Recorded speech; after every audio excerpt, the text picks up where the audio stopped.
Hey, good evening to all. Thank you so much for joining in. I'm Oscar Blue for Real America's Boys News.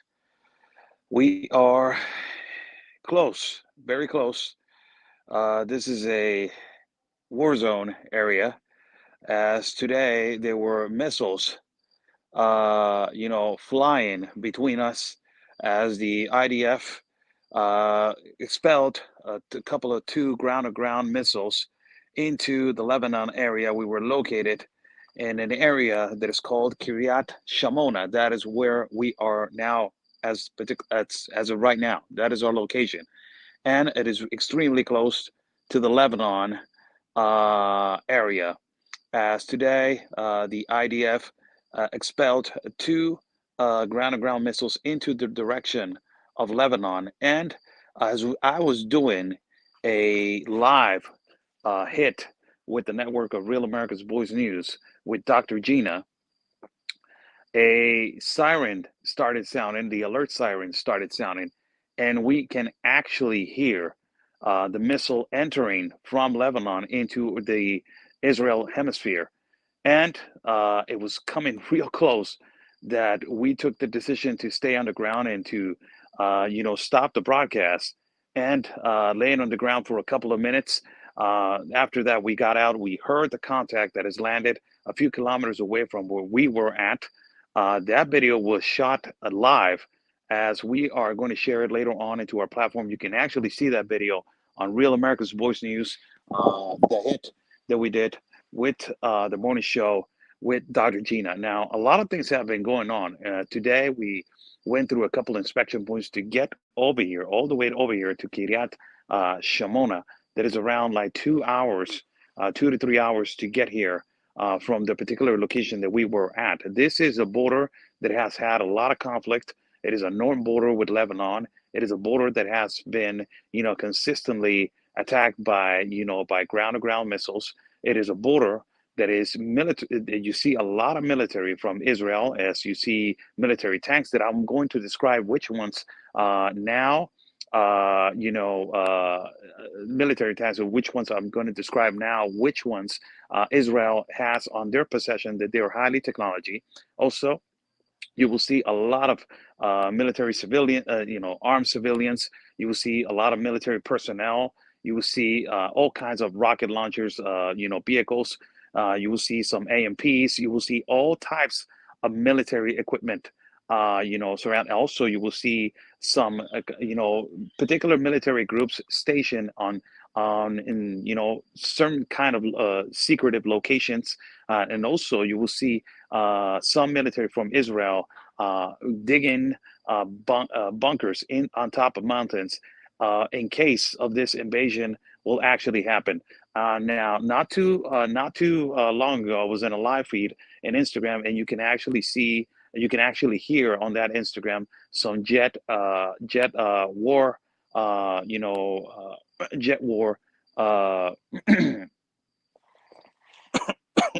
excuse me, jet war aircrafts flying consistently through this particular area. Were around five or six of them that they were flying consistently.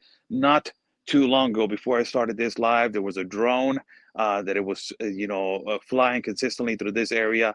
And around 1 minute before I started this live feed, there was this, explosive light. It is kind of like uh, I don't know how to describe it. It has a name, but it's kind of like a missile that they can throw to expand the light and to see who is on the ground. These kind of strategies they're using because of the infiltration of Hezbollah terrorists, that they have been coming in through non-detective areas. That is what has been going on. Now, in terms to statistics and in terms to stats, I will read what we have document on this first day. On the first day, now there has been a lot of comments why I'm not in Gaza, why I'm not in the front lines of Gaza. That is the most incompetent comment that I have heard in terms to right now. Even when we ask the people from here, they will say those people don't know what is actually happening. The journalists that they have been attacked, sadly, and they have lost their lives in Gaza. Those are journalists that they have been there for quite some time now, years, and they have been journalists that they have been there for quite some time, and they have access for quite some time now. It is really difficult to get access to those particular places, and you have to be really well aware that in any given moment a missile can land and you can lose your life. That is exactly what happened today as we were in the middle of a broadcast. Two missiles went out not too far from us, landed on Lebanon, and not too far from there, 20 minutes from there, another missile came in and we had to duck and we had to hide for us to just be secure. And then, after it landed, we can come up. Now, it has been consistent. Missiles, ground to ground missiles, have been throwing in the middle of this area that we are located right now that is called Kiryat Shimona. Now, I will give an explanation of what has been happening, and I have 5 points that I would like to discuss with you guys of informative report for everybody to understand what is the actual situation until right now. What is the actual situation in terms to this war between these terrorist organizations and between Israel? The statistics indicate that there have been more than 1,400 casualties in Israel, while the Gaza Strip in Palestine has experienced over 2,200 casualties following the attacks by Hamas and Hezbollah. What does this tell you? It tells you that the first that they attacked Israel, the 1,400 casualties the day on the 7th of October. Those are, and adding a little bit more into the next incoming days, those are the ones that they have been happening now. The sad thing about it is that you see a higher number on the Palestine area. Why? Because they have not provided no evacuation from those areas. Hezbollah and Hamas have kept hostage the citizens that they want to leave those areas of conflict. They have told them, do not leave your house, do not leave your home. And if you leave your home and if you leave your house, you will be considered a traitor. Now, there has been cases of a lot of displaced individuals that they are running away from Gaza and they want to leave into another border. This is the curious thing about it. The next border that they want to go is Egypt. Egypt, it is a Muslim country, and Egypt, it is denying access to refugees that they are running away from this country from the conflict between Gaza and Israel. Why they're not letting them in if they're Muslim? Because Egypt does not want to be part of this conflict, because Egypt has opened the doors before to these individuals that they are part of Hezbollah and Hamas, and every time that they let them into Egypt, they have always been of conflict. They have always have, these radical attitudes in terms to explosions, in terms to radicalness inside of their country. And Egypt right now, it is blocking the entrance to refugees that they're coming in from Gaza. NGOs and people that they are pushing humanitarian help inside of Palestine for them to open the doors into Egypt, but Egypt has denied the access. And one of the reasons why is because Egypt thinks that a lot of these people are, allied to the Muslim Brotherhood, allied to Hezbollah, allied to Hamas. So this is actually going to create a border crisis into these particular countries, between these particular countries, and of course is going to create animosity between the Muslim community that now it looks that is more divided than ever when you have Iran, you have Hezbollah, you have Hamas, but nobody wants to attend and nobody wants to help into this war that's happening with Israel. So that is one point that I wanted to discuss. The other one is that the Israel Defense Forces, the IDF, has remained prepared to enter the conflict area and push past the front lines based on speculation that more than 5,000 soldiers from terrorist organizations are poised to invade Israel. This is what has been happening, and what I've seen in the past incoming 2 days.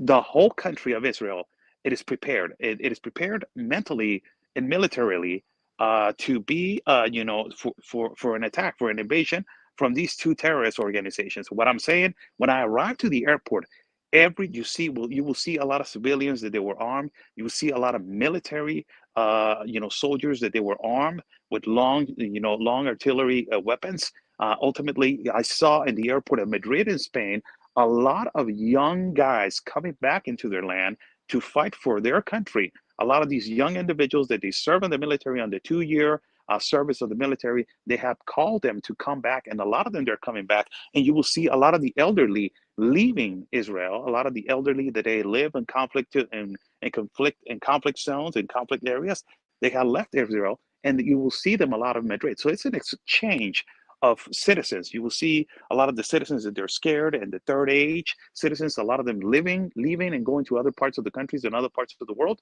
And you will see the young guys coming and to be prepared and to serve the military and to go to these conflicted areas to fight for their country. So that's one of the things that I wanted to discuss with you guys.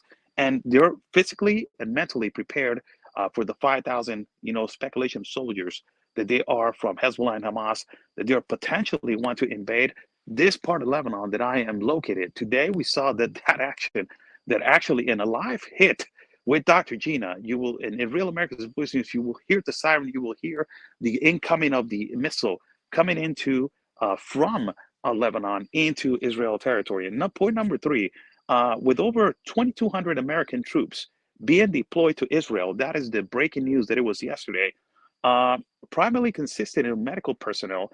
Israel sees this as a strategic move to create a deterrent against the Iranian regime, Hamas and Hezbollah. The message is clear. If they attack Israel and result in American casualties, there will be an immediate and a strong response by the United States military. Now, what is this? You guys are seeing that Joe Biden is coming tomorrow. You guys are seeing that Joe Biden and has released a statement that they're going to release 2,200 soldiers into Israel. Now, a lot of the people do not know that these 2,200 soldiers are just medical troops. They are possibly paramedics and all types of medical positions of medical soldiers. Why there's a strategists over here in Israel, and a lot of people and a lot of journalists are taking this as a deterrent. Why? It is a clear message to Iran that if they bring these 2,200 troops from America and they send them to these conflict zones, and if Iran wants to BOMB these kind of places or attack these kind of places with missiles or rocket launchers, and if you have an American casualty and if you continue to have American casualties, it is obvious that the United States is going to retaliate. And it is a clear message to Iran as a deterrent to make them understand that there's presence of American military, and they do not want to attack that because they know that they do not stand a chance against the United States military if something like that effect happens. But we talked to an ex-military colonel from IDF, and she said to us in a great interview, I'm tired of deterrence, because every time is a deterrent, but something never happens. It continues to be aggressive. It continues to happen. It continues to the attacks continue. So let's see what kind of a deterrent this will have, and this will continue to have. Another point that I wanted to discuss with you guys, it is that an important issue involves the evacuation of individuals. What I just told you, this is, really important. Why am I saying this? Because holy cow, how are you going to evacuate? And you're evacuating all people from Gaza. If people are getting those people that they're actually running away, and Egypt is not opening the door, that is something that is amazing and unbelievable to just hear. Why? Because Egypt is a Muslim country, and it is not opening the door for the Gaza citizens. Now, the other topic that I want to talk to you about is the most recent statistic that was just given out. I believe that I was frozen, and I don't know if I'm frozen or not. The comment section that is frozen, so I don't know if I'm live or not. But if you can just write on the chat, because I don't see the chat going, but I will continue with the live feed. The other comment it is that 24,511 Israeli citizens IDF has evacuated today in the northern border of Lebanon, telling them to evacuate because Hezbollah will surprise the citizens of Israel. And you don't want that to happen again, like what happened in October 7th. So the number one reason why the IDF, the military of Israel, has evacuated more than 4 kilometers around the border, and around those 4 kilometers, they have evacuated close to 25,000 Israel citizens, moved them from the northern borders with Lebanon and Syria onto the south of the country of Israel where they're secure, more than 25,000. In contradiction to what is happening in Palestine, you will see a lot of people that are suffering and dying because of the multiple attacks, consistent attacks between the two, the two countries that is Palestine, between Israel and Hezbollah and Hamas. You see that Israel is evacuating their people, moving into somewhere secure. But in the contrary to what it is, Hezbollah and Hamas, they're keeping their people hostage. That's why you will have a lot of, casualties and a lot of people that they have lost their lives because of the multiple explosions that are coming in. And, these individuals, they do not want to move their citizens to somewhere else safer. They want to keep them there to a specific, conflictive area that that it's going to cause harm, and they do not want to move. But this is one of the things that it is mostly, unbelievable that after these 25,000 that they have been almost evacuated from the northern borders, you will see a lot of the equipment that they are using around these cities. A lot of the equipment it is that you will see these new tanks that are called Markiba tanks. They're armed. Markiba tanks are Israeli made. They're heavy well armed. They're strongly armed. They're highly technology. And these Markiba tanks, they will detect a rocket launcher, they will detect a missile, and they will completely destroy it. Markiba tanks, you can Google it. It is a tank that is just it's rarely made. It costs around 3.5 million for each one of them, and it is around 800 of those tanks that they have inside of their military. They're well prepared with that. Also, you will see a lot of the equipment that we saw: armed personnel carriers and air defense missiles, and a lot of that we saw on the rest of the day as we were continuing to basically go around this particular city that has been greatly punished by missiles and by attacks consistently on the border with Lebanon. Now, places that they have suffered due to these attacks, there's a border that's called Rosh Hanikra. It is a border that has suffered a lot with the ground-to-ground missiles and ultimately rocket launchers and all these kind of artillery from Hamas and Hezbollah that they have used to attack. Also, another one that is Kiryat Shimona, that is the place that we're located right now.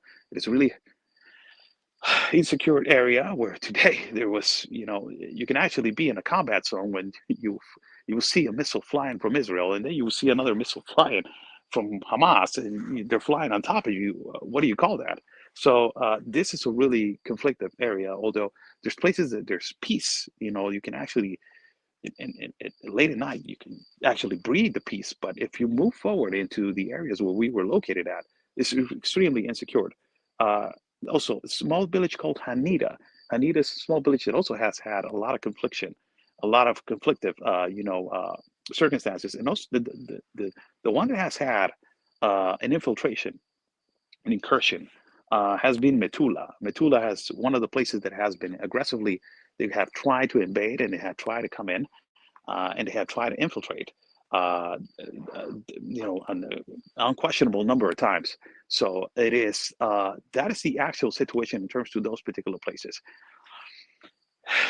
We are going tomorrow to move a little bit further into the northern borders to see if we can get access. It is extremely difficult. People do not understand that every place that we go, there's a lot of checkpoints.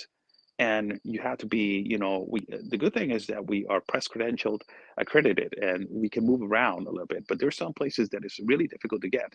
So we're trying to do our best to inform what we got, the informative reports that we got, and to ultimately show you, that there's actually a lot of the action that is going on, and the particular, um, uh, the way that the IDF it is surrounding their people in terms to Israel.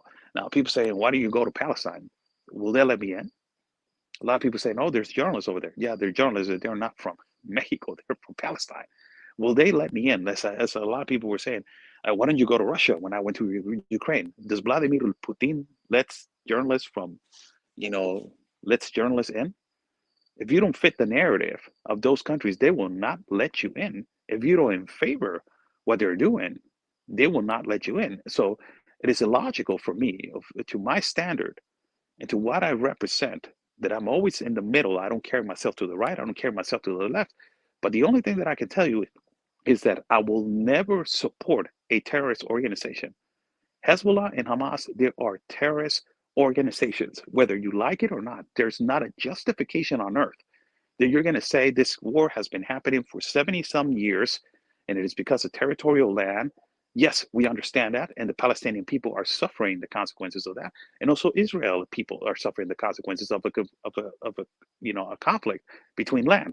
But these terrorist organizations are the ones that are inciting terror. They're not inciting peace. They're not sending a message of peace. It's always take, take, take, or you will die. So I don't support no terrorist organization. These are clear terrorist organizations. And people that they're changing the name of these terrorist organizations into militia, they are completely sick. You make me sick. It's exactly like me saying in Mexico, the cartel, oh my God, they are militant. They are a militia. They are rising against the government. And, the drugs that they're trafficking, it is because of the United States. It's all their fault. And, the cartels decapitate and also women, children. It is because we feel oppressed. It's a stupidity and incompetent justification to make something wrong right and to make something right wrong. It is just it's adding the factor of just trying to make something that is completely wrong into your mind, into your conscience, to make something that is logical illogical. And these are terrorist organizations. They are terrifying their own people. Get to understand that. Understand that Hezbollah and Hamas, they are terrorist organizations. They're not friendly. So just wanted to clear that up because a lot of people are like, well, Israel is doing this, Israel is doing that. Hamas and Hezbollah are terrorist organizations, point blank. There's no justification. Don't try to mix the poor, innocent people of Palestine with these two terrorist organizations. They have taken away lives. They have threatened lives of citizens on both sides of the border, not even on their own people. They also have threatened their lives. And also the Israeli people have threatened their lives. So it's just a conflict, and they're terrorizing the world now. Look at what's happening. The threats they're being incentivized by this conflict. In France, you will see this rising of threats. You will see in Poland there was a threat. You will see in different locations that there were signs of threats. So this is the actual, current situation of when it comes to, my definition of these two organizations. They're terrorists. They're bad people, and they're doing bad things to the Israeli people. That's what it is. There's no way around it. There's no other explanation. Oh, you're carrying yourself to this. You're carrying. There's no other explanation. Name me another explanation other than the justification of land. Name me another for these people to be radically, you know, taking away lives of young kids and also not bringing peace to their own land. That is the most, the thing that the Palestinians want. Thank you so much for joining in. The live feed is frozen, so I do not know if I'm still live or not. Something happened and it got frozen, so I don't see your comments. So I will love to stay a little bit in chat and hear your comments and hear your questions, but sadly I don't see the comment section going. So I will sadly end this live feed. But be sure to be joining in. Buy me a coffee is right there on the link and the pin on the chat. I would extremely appreciate you guys if you guys, with your contributions and your help for us to continue our travels and our journeys, for us to bring you guys the reality and truth of the news, for whatever part of the world that that I'm going to be located.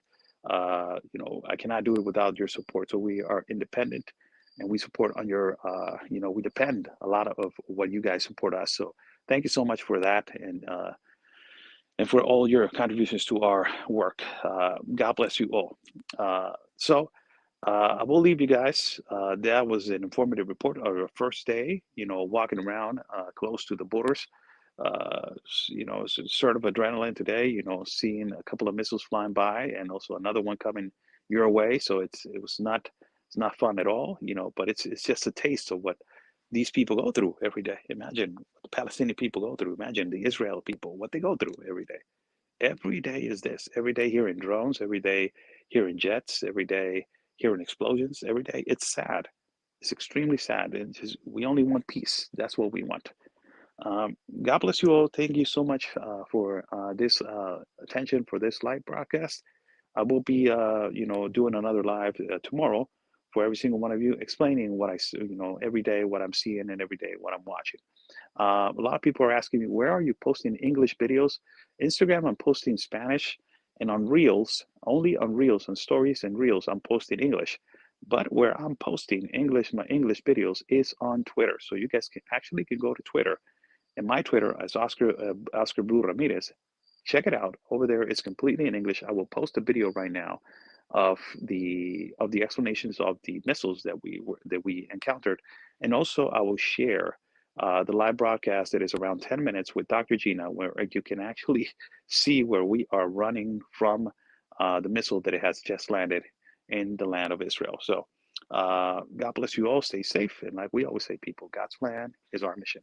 Oh, before I go, follow the great Chuck Colton.